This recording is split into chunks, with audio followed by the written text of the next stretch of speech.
Welcome to Talk Purpose and Truth with Eden and Kim, shifting you into higher consciousness, the show that elevates, uplifts, and encourages listeners to grow, heal, awaken, and evolve. Eden and Kim include bold topics, special interviews with inspiring guests, intuitive readings, channeled messages from beyond, including celebrities, hot topics to expand your awareness, and time for questions from the audience. Tune in for unprecedented truth, authenticity, on-purpose discussions, and magical moments. Has a heightened sensitivity to feelings and emotions that are not their own, making them more sensitive to the world's energy, which is what we just talked about. And then a few types of empaths. An individual can include any combination of a physical empath, emotional empath, intuitive empath, or animal empath. So I know when I went through this, I qualified for every one of these except for the animal one. Yeah, I feel like I'm all of them. Okay.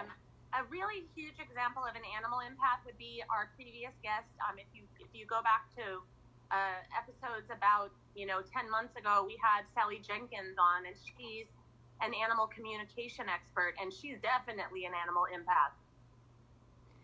Yeah, you know what? That's why she can, I guess, communicate with animals on that deep level. Right.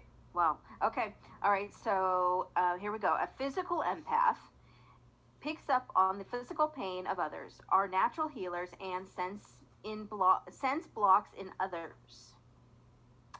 Well, definitely big yes for me on that one. Yeah. It's for me. I just want to say that sometimes when I do kind of like an pre-interview before I do readings with new clients, and I do it so I can make sure that the person is in the right place, kind of ready for a session with me. And before we even get into the conversation deeply, I can pick up already whether this person is blocked or not. Yeah. And I never could figure out why I could do that, but I guess it's because I'm an empath.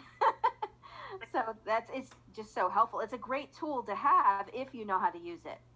Right. Okay. Emotional empaths can tune into the emotional energy of people and places. They feel everything very deeply. Big yes on that one. Yes. Intuitive empaths can easily tune into people's energy, read situations well, and are innately psychic. Yeah. Mm-hmm. Okay, last one. Animal empaths connect easily with animals, pick up on animal energy, and thrive in nature. Yes, and I think one of the not cures, but helpful tips for empaths is the more you go out in nature, the more it clears you and makes you not have to suffer as much. So yeah, that's a good word for it, because we don't have to suffer with this.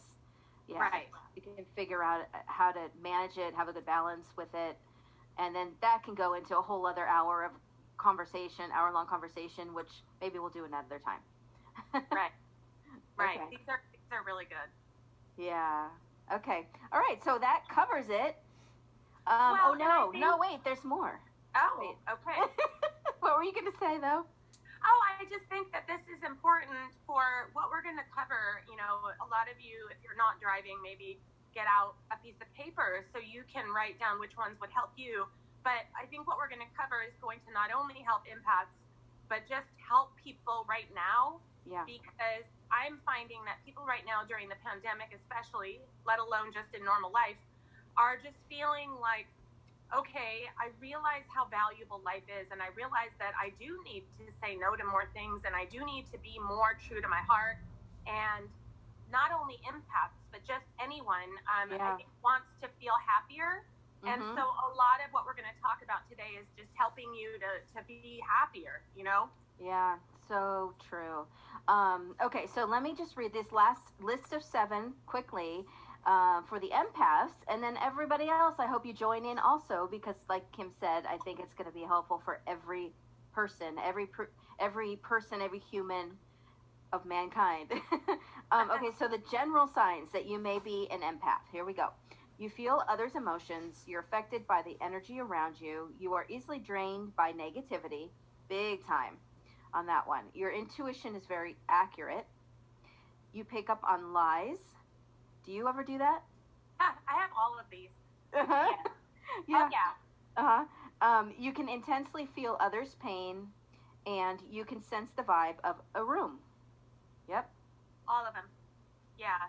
And I mean, I look at it as a gift now, but I think that it overwhelmed me for a lot of years, and then I had to learn how to utilize it and just cut cords from it and not be so attached to all of it. There's ways of, the things we'll talk about today will help you as well. Yeah, for sure. So yeah, so going into, those are amazing, and thank you, Skylar, for those. And if you guys want to see more, they're on our Talk Purpose and Truth pages on Instagram and on Facebook. Yeah. And I think that, I've really become very good at setting boundaries and not people pleasing and staying true to my heart. But it's taken a lot of work, and it's taken a lot of training my own mind, and getting out of bad habits and realizing that when I say yes to too many things, it overextends me and drains me and makes me sick or stressed out, and it's just not worth it. And sometimes it could even be, and during these times, we have to say no to more things, hopefully, because we're being safe. Mm-hmm. But I have found that I end up really busy in other ways. And so sometimes even things that I really want to be doing, like I want to go to lunch with someone, or I want to go do this project, I'm like, oh, I really want to do this, but how am I going to feel afterwards? And so even overextending yourself for good things sometimes leads to burnout or leads to you feeling depleted. And so we're going to be talking about a lot of these different things and just not people pleasing. And I had to learn that, as a child, I was bullied in a couple of different ways. And what happened is I felt abandoned by friends. And then I found myself, around the ages of 9, 10, 11, 12 and up, collecting friends, even if they weren't good people, or even if I didn't really like them that much, because I just was so scared of losing friends again. And until I started working on myself and really doing self-development and inner child work, I didn't realize that's what I had been doing. Yeah. And so, now I've learned that in the last, 8 years or so, I've learned, what to do and what not to do around. And you write a list of everything you're doing right now in your life. And you can do this about every 2 months. And then in the second piece of paper, you write your dreams, visions, and goals. And on the paper of what you're doing in your life now, and this may include people you're seeing, habits, projects, your career, your hobbies, anything like that, you want to go back and you want to rate each item 0 to 100. 100 being that it fuels you, it's amazing, you love it, it feels totally aligned with your heart and soul. And then obviously 0 or 30 or even 50 is a lot of work, is not aligned with you. And hopefully everything on your dreams, visions, and goals is 100. You want to go back and review and just take inventory. Like, how many things are you really doing in your life that aren't 100%? And how can you start to let go of those and shift your life and change things around so that pretty soon you're really living according to what your heart and soul wants? Yeah. You're not going against, so that you don't get moody, you don't get bitter. You're really living true to you. And so it's a great way to learn and train your mind to say no. And I even do it, like, if someone asks me to do something, I'll go, okay, 0 to 100, how much do I really want to do this? And I almost always don't do it unless it feels 100 or like 90 or 100, Well, that's what I was going to ask you, because I think this concept it really works. I've adopted it myself, and I teach other people now. But I always get one question. People ask, if I'm 99%, can I say yes? But I say, I don't think so. I really think you have to be 100. Yeah, I mean, I'm pretty strict with that. And I always think, like, well, maybe there's a way to modify the thing, whatever it may be, to make it 100. So I look at it like that. Okay. Or sometimes if it, like, let's say it's someone you absolutely love and care about, and they want you to help them move, and you really don't want to, but in your heart you want to help them, then that's different. Something like that. Okay. And you love them. Or sometimes someone in their career has a task they really don't like to do, but they know it's going to lead to an outcome that's 100. Then that's also another one that's kind of, okay, well, it's worth it then, because the outcome is related to my career, which is 100. Okay, actually, those are really good tips. That's good. Yeah, I like the way you explain that. I think it'll be helpful Oh, for good. everyone. Okay, so number two, don't try to fix others. This is often a way to feel attention and love, but it's a waste of time. Well, Yeah. Kim, do you have an example of that one? Don't you? Well, my ex-boyfriend when I was younger had a lot of issues, and I think that part of the reason that I didn't realize, but part of the reason I was even with him was because he became like a project where I was trying to fix him. And I remember I would read him things out of self-help books, and he had a gambling problem, and I went to the meetings for him. Oh my gosh. None of it worked. None of it worked. Of course And not. luckily, I realized I was very young, and luckily I realized, okay, this isn't working because he doesn't want to be fixed. I want him to be fixed. And so that was the big lesson in that the person has to want to. You can help, you can support, but you can't be the one to fix. Yeah. You know. And well, for one thing, I want to say, like, it just feel like a big sense of relief when you get to that point and you realize it's okay that I don't fix this person. Um, I've had my own experience with that for sure. So my thing was, I have a really great example. So my parents are divorced now, divorced for, oh gosh, I'm going to sound really bad because I don't know the exact amount, but like I want to say 15 years or so.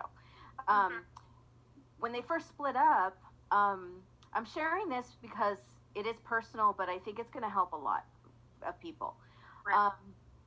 We went to a therapy session, the four of us, my mom, my dad, my sister, and I. First time we've ever done anything like that. The therapist sat down with us, asked us this question: of each of us, what do you want out of this? What do you want to happen? So my sister, her answer was, I want my parents to be happy. My dad said, I want to find a way to stay together.